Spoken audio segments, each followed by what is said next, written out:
नमस्कार, मैं हूं आपके साथ मयंक मिश्रा। आज 25 जुलाई है, 25 तारीख है और इस वक्त की सबसे बड़ी खबर, सऊदी और हूती लड़ाकों के बीच शुरू हो गई है जंग। देखिए, जिसका अंदेशा था वही हुआ। हूती और सऊदी आमने सामने हैं और ईरान की मिसाइल्स ने लाल सागर को घेर लिया है। देखिए, ये बड़े डेवलपमेंट्स हैं।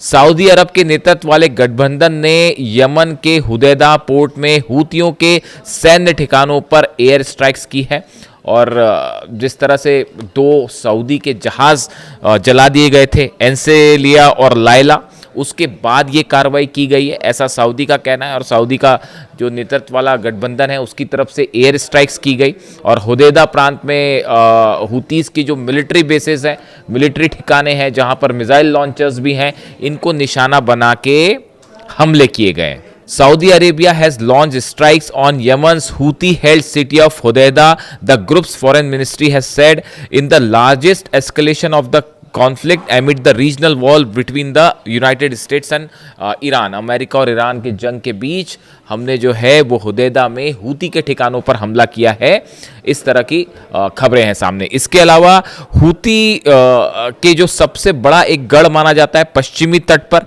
कामरान आइलैंड है, कामरान द्वीप है, इसके ऊपर भी एयर स्ट्राइक्स की गई हैं। 2022 में हूती और सऊदी के बीच जो सीज फायर हुआ था अब वो टूट चुका है और मिडिल ईस्ट में एक नई जंग का आगाज हो चुका है। अब देखिए, इसके बीच में एक बड़ी खबर यह है, बड़ा डेवलपमेंट ये है कि बताया ये जा रहा है कि ईरान ने यमन के कई ठिकानों पर अपनी मिसाइल्स तैनात कर दी हैं। इस तरह की सीक्रेट इंफॉर्मेशंस आ रही हैं, यानी ईरान को इस बात का अंदेशा था कि हूतीस पर हमला किया जाएगा, हूती को निशाना बनाया जाएगा। लाल सागर जो है वो जंग का एक नया क्षेत्र बनने जा रहा है और बाबल मंदेब बंद है। ऑफिशियली इसको कोई कुछ नहीं कह रहा, लेकिन फिलहाल जहाज पार नहीं हो पा रहे। चीन का भी एक जहाज पार हुआ तो वो हूती और ईरान की परमिशन के बाद पार हुआ है। उसके अलावा बाबल मंदेब भी बंद है। हॉर्मुज वाले हालात जो है यहां पर भी खड़े हो गए हैं। पुतिन ने पहले ही कहा था कि बाबल मंदेब अगर बंद कर दिया, उनके विदेश मंत्री ने, रूस के विदेश मंत्री लावरोव ने कहा था कि अगर बाबल मंदेब बंद हो गया तो पूरे इलाके में जो सप्लाई है गैस की और एलएनजी की और ऑयल की सब रुक जाएगी और वही हालात बन रहे हैं। और उसके बाद अब हूतीस की तरफ से चेतावनी आ गई है। हूती ने सऊदी को चेतावनी दे दी है कि आपने हम पर हमला करके अपने लिए जहन्नुम के जो है वो द्वार खोल दिए हैं, जहन्नुम के दरवाजे खोल दिए हैं। यानी अब ये बात तय है कि हूतीस की तरफ से बड़ा बदला लिया जाएगा, बड़ी स्ट्राइक की जाएगी। यमन में इस समय प्रदर्शन चल रहे हैं, लाखों लोग सड़कों पर हैं और बड़ा बदला लेने की मांग कर रहे हैं। यानी सऊदी और हूती के बीच एक नया जो है वो चैप्टर अब यहाँ से खुलता दिखाई दे रहा है। इसके अलावा देखिए, बड़ी अहम खबर जो ये है कि पिछले 24 घंटे के अंदर करीब यानी बीती रात जो है वो अमेरिका की तरफ से ईरान पर कोई हमला नहीं हुआ। ये बड़ा डेवलपमेंट है और इसकी बड़ी वजह यह है, देखिए, डोनाल्ड ट्रंप की तरफ से एक बार फिर बयान आया है। इसकी दो एस्पेक्ट हैं। पहला एस्पेक्ट ये कहता है कि डोनाल्ड ट्रंप जो है, अमेरिका एक बड़ी स्ट्राइक की तैयारी में है ईरान के ऊपर, जिसमें अब की बार इजराइल भी शामिल होगा और कई अरब देश भी शामिल हो सकते हैं, ब्रिटेन भी शामिल हो सकता है। यानी मिल के ईरान पर हमले की तैयारी है, क्योंकि अमेरिका तो अकेला कुछ नहीं कर पा रहा है। अब देखिए, डोनाल्ड ट्रंप से जो बयान आए हैं, डोनाल्ड ट्रंप ये कह रहे हैं we are locked and loaded, हम जो है हमारी मिसाइलें तैयार हैं। लॉक्ड एंड लोडेड ये शब्द का इस्तेमाल करते हैं वो कि लॉक्ड एंड लोडेड, हमारी मिसाइल तैयार है, लेकिन हमारी ईरान से बातचीत भी हो रही है और ये बड़ा हमला करने की जरूरत पड़ेगी नहीं पड़ेगी अभी पता चलेगा। अब ये बातचीत किसके साथ हो रही है, कौन हो रही है, कपोल कल्पनाएं हैं ये डोनाल्ड ट्रंप की और कुछ नहीं। देखिए, कोई बातचीत नहीं हो रही, दूर दूर तक कोई सवाल नहीं है और ईरान की तरफ से तो वार्निंग आ गई है। उनके जो मेजर जनरल अली अब्दुल्लाही हैं, कमांडर ऑफ ईरान, खतमुल अनबिया के सेंट्रल हेडक्वार्टर के जो स्पोक्स पर्सन है, उनकी तरफ से उन्होंने कहा है कि ईरान में जितने लोगों को अमेरिका ने मारा है, खास तौर पर इस हमलों के दौरान जो ये पिछले 13-14 दिनों से हमले हो रहे हैं, उन सबका बदला अमेरिका के सोल्जर्स की मौत से लिया जाएगा। अमेरिका के सैनिकों को मारकर ये बदला लिया जाएगा जो ईरान के लोगों पर हमला किया है और आम लोगों को जो मारा गया है।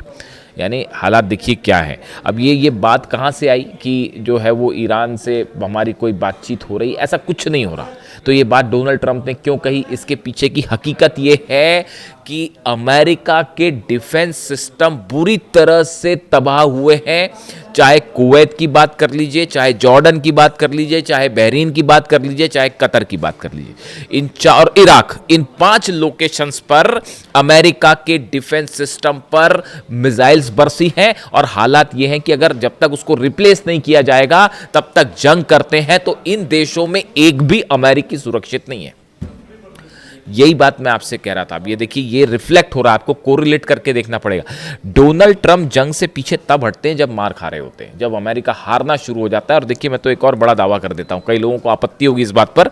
अभी तक मैं लगातार ये कह रहा था कि ईरान किसी सूरत में नहीं हारेगा, ईरान किसी सूरत में नहीं हारेगा। अब एक कदम आगे बढ़ के दावा लीजिए, अब ये जंग ईरान जीत रहा है। ईरान ने बड़ी लीड बना रही है अमेरिका के ऊपर, और ये बात अमेरिका को समझ में आ गई है। अकेले तो ईरान को कुछ किया ही नहीं जा सकता, और मिलके भी कर लोगे तो क्या कर लोगे। आप किए थे ना, पिछले 40 दिन हमले किए थे, क्या कर पाए।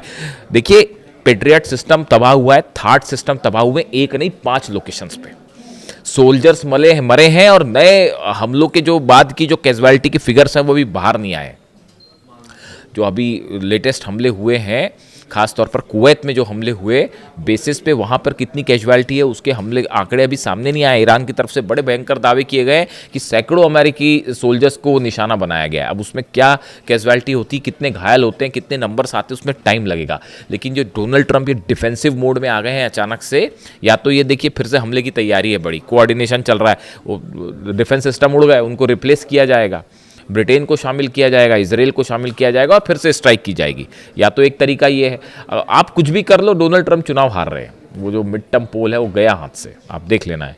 अब हालात ये है कि अगर जंग करते हैं तो जंग में भी पिट रहे हैं बुरी तरह से, और अब जीतना है तो अब वो मिल के शायद कोशिश हो इस तरह की कि एक हमला किया जाए। लेकिन उसका भी अंजाम क्या होगा आप देख लीजिए। अंजाम, जब आप किसी देश पर हमला करते हैं तो आप कैलकुलेट करते हैं ना कि इससे हमको कितना नुकसान होगा। तो वो जो नुकसान वाली लिस्ट है वो बहुत ज़्यादा बड़ी हो जा रही है। ईरान ने जो प्लान तैयार कर रखे, हम अलग से बात करेंगे। नेटो पर हमले की तैयारी में है ईरान, और नए बेसिस अमेरिका के वो दहलाने की तैयारी में है ईरान। बहुत बड़ी तैयारी कर रखी है। और पिकेक्स माउंटेन को लेकर तो इस तरह की खबरें आनी शुरू हो गई हैं कि जो हमले हो रहे हैं बार बार अमेरिका की तरफ से, इसके बाद शायद ईरान ने ये फैसला कर लिया है। इस तरह की कई दावे हो रहे हैं। देखिए, अब आप उसको बहाना बना के हमला करें नहीं करें, इराक वाली सिचुएशन अलग थी। आपने कहा वेपन्स ऑफ मास डिस्ट्रक्शन है, इसलिए आपने हमला कर दिया और आपने जो है वो सद्दाम रेजिम को हटा दिया। लेकिन ये यहाँ से ईरान एटम बम बनाए, ईरान एटम बम ना बनाए, ईरान कौन सी मिसाइल रखे, कौन सी मिसाइल ना रखे, उसके बाद भी आप ईरान का कुछ नहीं बिगाड़ सकते। ये हकीकत है। आप ईरान की ज़मीन पे कब्जा कर ही नहीं सकते। ये बात फिर से एक बार चर्चा में आ गई है। और हालात ये हैं कि मार्को रूबियो के बीच में, माफ़ कीजिएगा, ये जो ईरान जेडी वेंस के बीच में और पीट हेग्सेथ के बीच में पूरी टीम 2 पार्ट में डिवाइड हो गई है डोनाल्ड ट्रंप की। एक कह रहे हैं कि भैया बातचीत से मामले को हल कर लो और वहाँ से वापस निकल आओ, और दूसरे जो हैं वो जंग वाला जो एक लॉबी है जो जंग करना चाहती है वो जंग वाले मामले में। यानी डोनाल्ड ट्रंप की टीम ही 2 फाड़ हो चुकी है ईरान को लेकर। और ईरान का रुख बिल्कुल साफ़ है। अहमद वाहिदी साहब के हाथ में कमान है ईरान की, और उनका रुख बिल्कुल साफ़ है कि अब किसी भी चीज़ में 1 इंच भी समझौता नहीं होगा। यूरेनियम, वो सब बातें हवा हो गई। यूरेनियम देना वेना, इधर जाना उधर जाना, सब खत्म हो गई। डोनाल्ड ट्रंप खुद कह रहे हैं कि अगर बातचीत हो भी रही है लेकिन अंजाम क्या होगा पता नहीं। अंजाम कुछ नहीं होगा जनाब। अब ईरान आपकी एक बात नहीं सुनेगा, और जितना आप जंग को लंबा खींचेंगे, आप जितना जंग को लंबा खींचा जाएगा उतनी बड़ी जीत की तरफ ईरान बढ़ रहा है। हकीकत अब ये हो गई है।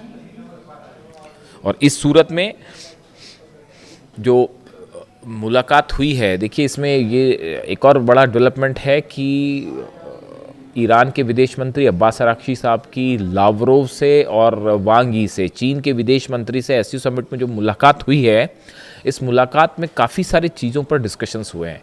जिस तरह से रूस पर हमले किए जा रहे हैं यूक्रेन की तरफ से, वो अमेरिका करवा रहा है हमले, तो सब जानते ही हैं। वहाँ पे वो हमले हो रहे हैं। नतीजा ये है बाबल मंदेब बंद हो गया है।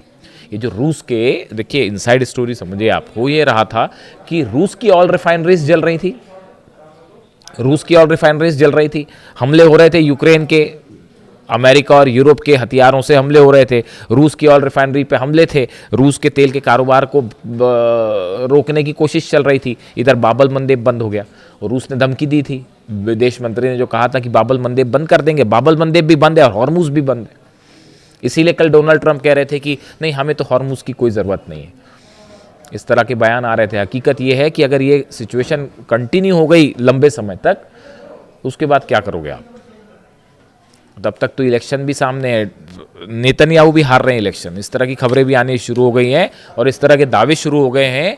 इजराइल में जो इलेक्शन हो रहे हैं, नेतन्याहू भी हार रहे हैं वो चुनाव।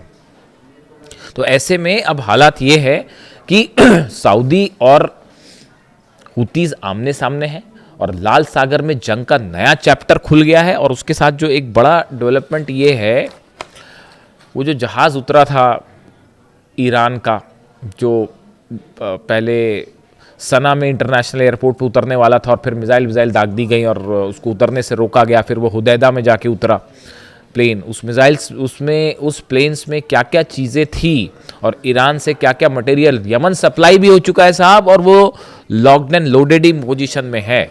यानी अगर हुतीज हमला करना शुरू कर दें फुल फ्लेजेड, तो आप लाल सागर से जो है वो तो पूरी तरह से उसको ब्लॉक कर देंगे।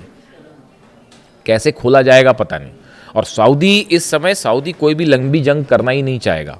ये डोनाल्ड ट्रंप के दबाव की वजह से भले वो उलझ रहे हैं इधर उधर, लेकिन आप देखिए हर देश का जो सेना होती है उसका फ्रेम ऑफ माइंड होता है, वहाँ के लीडर्स का फ्रेम ऑफ माइंड होता है। वो ये बताता है कि वो किस एस्केलेशन को तैयार है। आप ईरान को देख लो शुरू से, आज से नहीं, पिछले 30 साल से देख लो, आप अली खामेनी साहब के समय से ही देख लो, वो टिट फॉर टैट करते हैं। अगर आप नुकसान पहुंचाओगे तो आप नुकसान लो।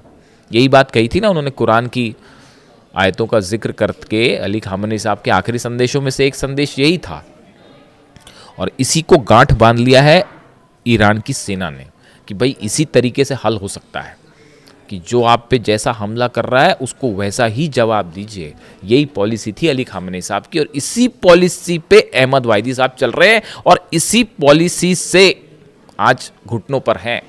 5 महीने हो गए आप खड़े हुए हैं दरवाजे पे, अंदर जाने की हिम्मत नहीं कर रहे आप। कितनी बड़ी बड़ी मिसाइल्स हैं। और वो टॉमहॉक वाली जो मैंने कल वीडियो बनाया था आपको कि टॉमहॉक मिसाइल गिरा दी है, उसने सनसनी फैला दी है डिफेंस इंडस्ट्री में। देखिए, एक तो होता है खबरें बनाना, एक जर्नलिज्म इंडस्ट्री होती है कि साहब हमने आपको खबर बताई, आपने अपनी खबरें सुनी। एक पीछे बड़ी लॉबी इंडस्ट्री काम कर रही होती है जो ये समझ रही होती है अरे कौन से देश के पास कौन सा हथियार है, किसका जेट गिर जा रहा है, किसकी मिसाइल गिर जा रही है। तो अगर एक भी F-35 गिर जाता है तो वो इंटरनेशनल मीडिया में कहानी शुरू हो जाती कि अरे ये तो गिर गया प्लेन। वैसी जो है वो टॉमहॉक मिसाइल को ईरान का मार गिराना, और वो मलबा भी दिखा रहे हैं साहब उसका वो रैकेज भी दिखा रहे हैं गिरा हुआ। तो टॉमहॉक मिसाइल को मार गिराना अपने आप में ईरान के लिए बड़ा अचीवमेंट है डिफेंस सिस्टम के लिए। अब कौन सा डिफेंस सिस्टम है अभी वो चीज़ें साफ नहीं है। ईरान अपने साथ लगातार, देखिए जो दूसरी जंग रही इसमें ईरान ने बड़ा सरप्राइज़ ये दिया कि ईरान ने वो मिसाइल्स का इस्तेमाल किया जिस पर लगातार रिसर्च चल रही थी, उसको एडवांसमेंट किया जा रहा था।